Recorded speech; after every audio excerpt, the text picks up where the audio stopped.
Ladies, you are in for a real treat. I have an interview that I've been excited to share with you. It is from my time in Zimbabwe, and it is a princess, one of the daughters of the president of the country, and she recently married. She had a traditional wedding. She's going to be talking with us about, you know, her feelings about marriage, what she's expecting, what she's hoping to accomplish, what she's open to, the way that she's hoping to be as a wife. And I'm so excited to share this interview with you.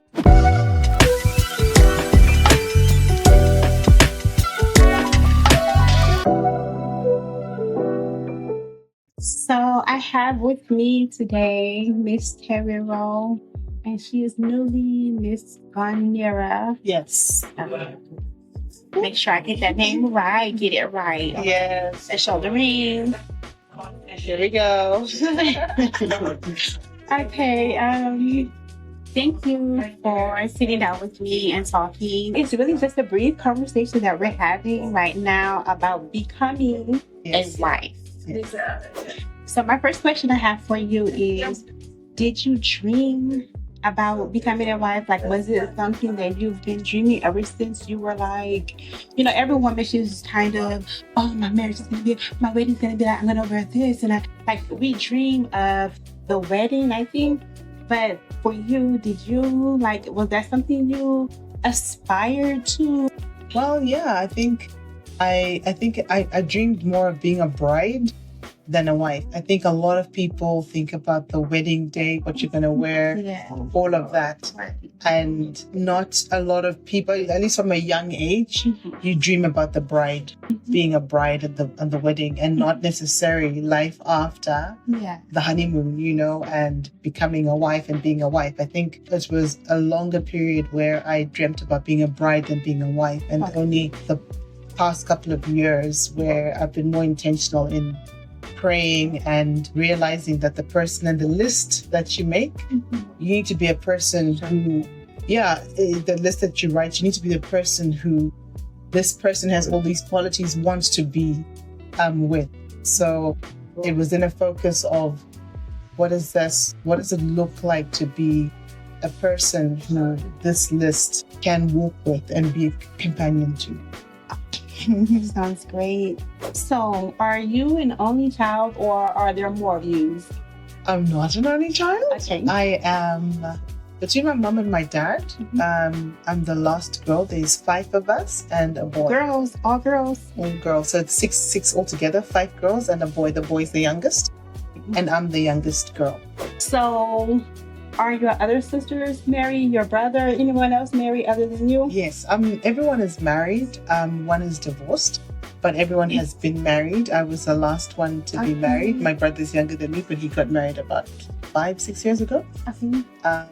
Everyone is and married. So how did that make you feel, like everyone's married but me? Did it kind of help you kind of, like what you were saying, shift your focus from being a bride to being more intentional? Like, did that impact you in any way? I think so. I think many times I have a therapist, and she would often say that it's a blessing to be the younger one, because you get to see everybody else's mistakes and how they do things right, and you kind of observe a lot. So I managed to observe a lot of my sister's marriages, and I think it helped me to be more intentional about with your choice. With my choice. Okay. With my choice, I think, and making sure I know who I am and what you want. What I want, because I think I saw things in the different relationships where I don't think that would fit for me. It might be a fit for her, but this type of person isn't for me. So I think it's really helped. Okay, that's great. What is maybe some advice that each of your sisters gave you that they're kind of like, okay, they sit you down, very well, don't do this.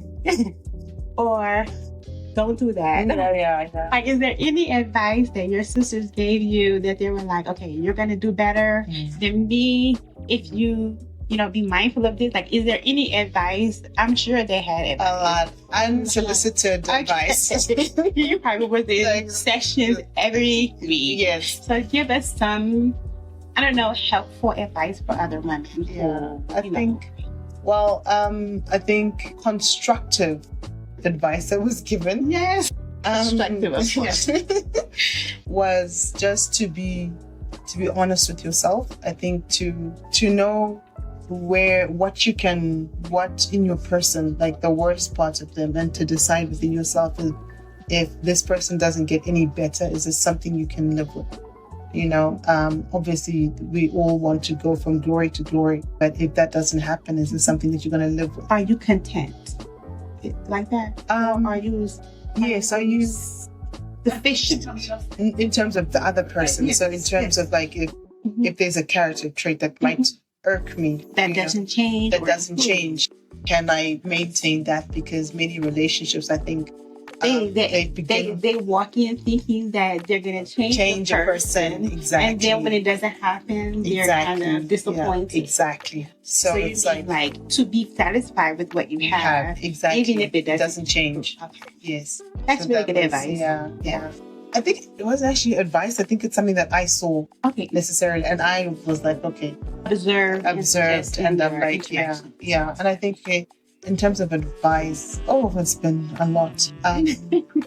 One thing was just being honest with who you are with each other. My one sister is very transparent. They've got a very transparent relationship with her husband, and I really admire that. And I think just chatting with her, she was like, this becomes your best friend, and you want this person to know everything about you to know everything about them, and to just be honest. Yeah. So I think that for me was paramount in my journey in learning or getting to know my then boyfriend to fiance to husband. Yeah. Okay, so let's keep going. A few more questions. Now that you're married, 48 hours. 48 married, hours. 48 hours. Coming 48 hours. Oh, coming 48 hours. Get it right. Yes. Now that you are in this new assignment. Yes. So new assignment. Okay. Because marriage is it's an institution. It's an institution. And these are offices. Yes. So this is your new office. What kind of wife will you be? Like now, you're the bride part. Well, it's still coming because we still have the white wedding, so we still have that dream happening. Okay. Yes. But now you can start kind of evolving from just the day to now, how am I going to live from day to day? So what kind of wife do you imagine yourself being? So sometimes for me, I was like you, I just thought I would be the biggest supporter. That was my thing. I wanted support because I didn't feel like I had a lot of support in my family or from my mom, my sisters, so on and so forth. So I just felt like I'm going to be that thing that I myself didn't receive. So it was really important to me to support everything he wanted to do. And just, he can go and get it. And just whatever crazy idea that popped in his head, I was with it. I was ride or die. Right. Yeah. So that's what I mean by like, what kind of wife do you imagine yourself? I guess for me, I want to be a good homemaker, which wouldn't be very, it won't come easily for me. So this is like a dream, right? Because I think I'm more easily to be like a supporter, like in the workspace, because we work together in the same space. So, incubate his vision, his dreams, and that sort of thing. But I also want to be a good homemaker. I mean, I think women who homeschool are amazing, and I would. I don't know if I have the patience to homeschool myself, but I think, I'm sure we can have tools for people who can come in and homeschool. I think it's very important in the age that we're living in and the time that I will be having my children that the world is crazy. Yeah. It's crazy, and I want to shelter my children for as long as I can and to make sure that they have a good foundation. So I want to be able to do that at the same time supporting the career front as well. Yeah. She just answered like 3 or 4 of my questions. Okay, so I homeschool. We know that wife coach, April Lee here. Okay, so I find that really commendable because most people, they want to have their cake and eat it too, all at the same time. And that's one of the things I tell most women, that they can have it all, but not at the same time. Something's going to suffer, or something's going to kind of slack off a little bit because you're focused. Like, you can't really focus on two things at one time. And so then it's going to be like, okay, just give me a moment. Okay, I'm just doing this. And you just, anyways. Yeah. So that was my next question. Like, if you were going to work and be a homemaker, so are you trying to do both? Or I don't know. And is there like a plan for children, or is just whenever it happens? And then I'm going to shift. If I'm working, then I'm going to just shift my family, or like, how do you envision that happening? I think the great thing is that my husband is very. She had to say it. I want you guys to count how many times she said my husband. Okay, that was one. Go ahead. He loves kids, and he's so good with kids. I mean, just with my nieces and my nephews, I think he's a lot more involved than I am. You know? I think. So there is a plan for children. We would like to enjoy the first year of marriage, just the two of us, and then start having kids. But I would want to. I would want. That's inside information, you guys. You don't even know. Yeah. And then I would want to be at home for that. I don't know. I'm not sure how long I'll be at home for. Yeah. How many kids we have, but That's fine. I totally understand. That's just something that just reveals itself over time. Yes. Okay, that's great. So I'd definitely like to be home during that period. I wouldn't want to be on film sets and I think that and leave and then go and you have the baby and you're breastfeeding in the closet. No, I do not. Okay, that's great. I think that's wonderful. And do I say this? And I don't know, because I think it's an ideal situation, but we'll see. Yeah, I mean, because I'm someone who lived that life. I totally understand, and I totally know that it's possible. I'm not even talking like a dream. This is something that I know that you can do. And just learning your character, it's definitely something that you yeah, I totally can see that. And I do understand, when you understand the state of the world and you understand what you want to achieve with your children, we have to make the choices. We have to do the things that are required in order to get the results that we're seeking. Right. Yeah. So to have that foundation with your children, you got to make that sacrifice. So I applaud that about you and that dream and that vision. I'm telling you, it's very, very possible, but there are going to be lots and lots of sacrifices. Yeah. I can assure you, sacrifice should be a part of your makeup. Lord help me. Okay, so that's wonderful. And just a few more questions because you answered so many of them in one fell swoop. Because you're looking forward to children and everything. So this last 2 or 3 questions. So how are you looking forward to balancing your traditional culture with, standard roles as inside of the marriage union? Like, the man is the provider and the wife is and I don't really know all the culture that's that Zimbabwe has, but like, how are you reconciling, the concept of traditional roles in your culture? Like, how are you living those? The pair of us are non-conformists. We don't necessarily conform to certain things. I think we're going to create our own culture. I mean, in my culture, men don't cook, men don't clean, men don't play with kids. My husband, he does all of that. He cooks, he cleans, he likes everything. Kids. Yeah. So I think it's not really about what society expects, but we'll figure out what would be the best balance for us. That's great. And yeah, because you guys are already there with your understanding of each other, understanding that makes the first couple of years, the merging of your two lives, that make it so much easier. Some people, they get married and they have not even talked about whether they're having children, where they're going to live. Oh, where are you guys going to live? Are you going to stay in Zim? I think he also lives in South. I'm not sure where your husband if he's a staple in them, or if he also goes to South. So he was based in South Africa, Okay. but he's now moved to Zimbabwe. But with the nature of his work and my work as well, because we're both filmmakers, we go where work is, wherever work is. Our base would be Zimbabwe, but if we need to do like a film somewhere in some country, we'll go there. Yeah, but Zimbabwe would be our base. Yeah, We're that's also great. looking to have a home in a few other countries in Africa, countries that are significant to the pair of us. Okay. That's great. That's amazing. So you're looking forward to. So what she just said, I'm just going to translate for you. What she just said is we're going to be traveling. We're going to be enjoying one another. She's going to be enjoying her husband. Yeah. Too. And then if children come out of it, then, that's just a part of the whole process. And, this is going to have a lot of locations that they have to, bounce around. That's what she just said. Yes. We're living our greatest lives.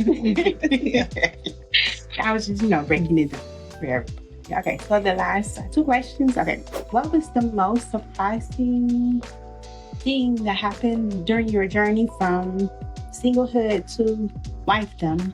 Like something funny, quirky, surprising, I don't know, something that occurred that you were like, oh, or maybe it's not a realization, or yes, a profound discovery of yourself or anything. Okay. I think for me, it was the engagement and the proposal and how beautiful and thoughtful it was. Like, I knew he was going to propose. I had an inkling that he was going to propose, but I had no idea. It was going to be so extravagant, so beautiful. And she had the dream. I did. I really did. And for me, I cried. I ugly cried, as you know.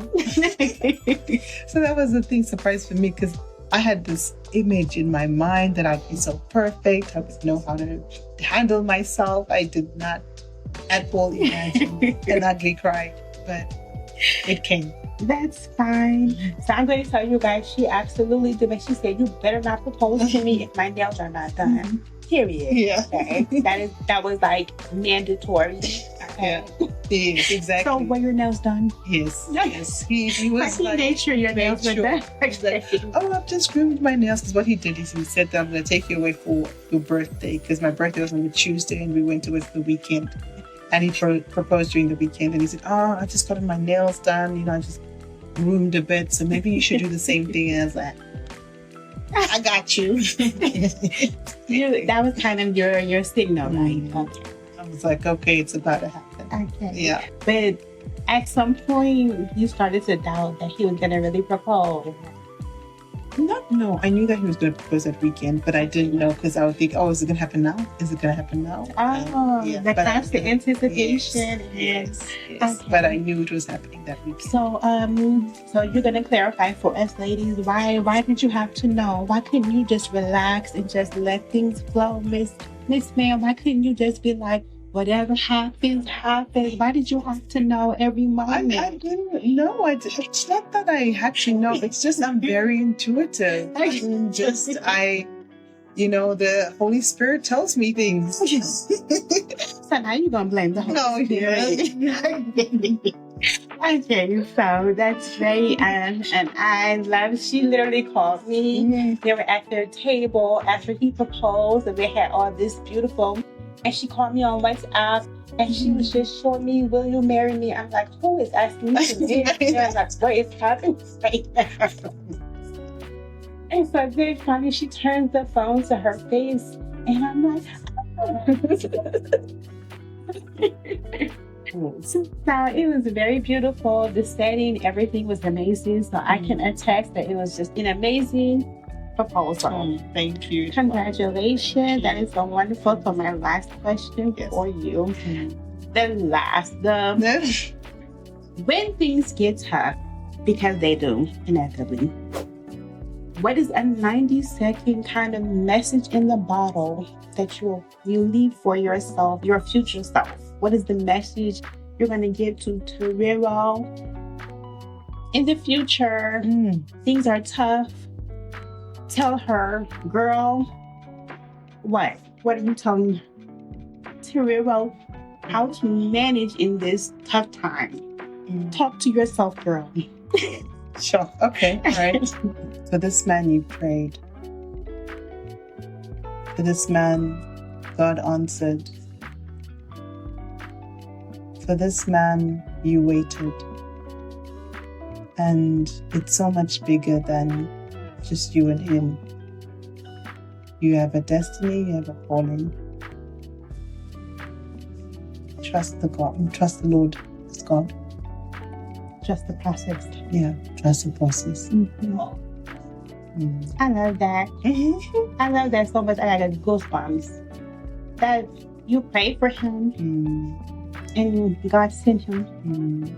And now you will weather every storm and everything together. Yeah. I love that. You better be listening, girl, because she's talking to you. I know, right? You are talking to you right now. You'll be able to look back on this like, yeah, I did say that. I did say that. I can't get away. No. I can't. So that is the bulk of this interview. I really enjoyed Miss Terero in her country, Zimbabwe. It's been amazing. I really appreciate my first time here. And her family, everything was just so beautiful. You know, I almost cried doing her Dora. Is that Rora. Dora? Rora. Yeah. Okay, Rora. Yeah. Which is dowry in Cameroon. And I was just watching everything, and she was sitting so poised. And she had this thing of her arms and everything, and she was surrounded by her people.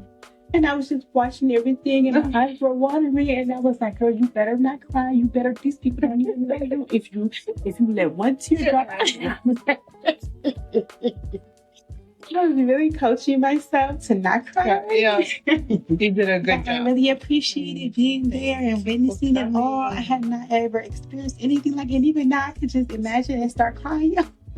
But it was so beautiful to me. And it is amazing to have such culture and the fact that you guys continue the culture, because sometimes you can have it and then, you know, as young people, sometimes they're quick to just do away and, you know, like, oh, we don't need that anymore. But it's beautiful to maintain it because almost the culture keeps you. Exactly. It keeps you and it keeps you sane. And anyways, so thank you so much for sitting down with me, having a conversation. My pleasure. Thank you so much. I love you. Hey, it's your wife coach here, April Lee Mbakop, and this is an icon wife of Zimbabwe. Thank you for watching us. Remember to comment on the video, ask questions if you want, and I will pass them along to Miss Terero if they're Mrs. Conera. Yeah. That was number 4. Yeah. And I will see you next time. Bye bye now. Cheers.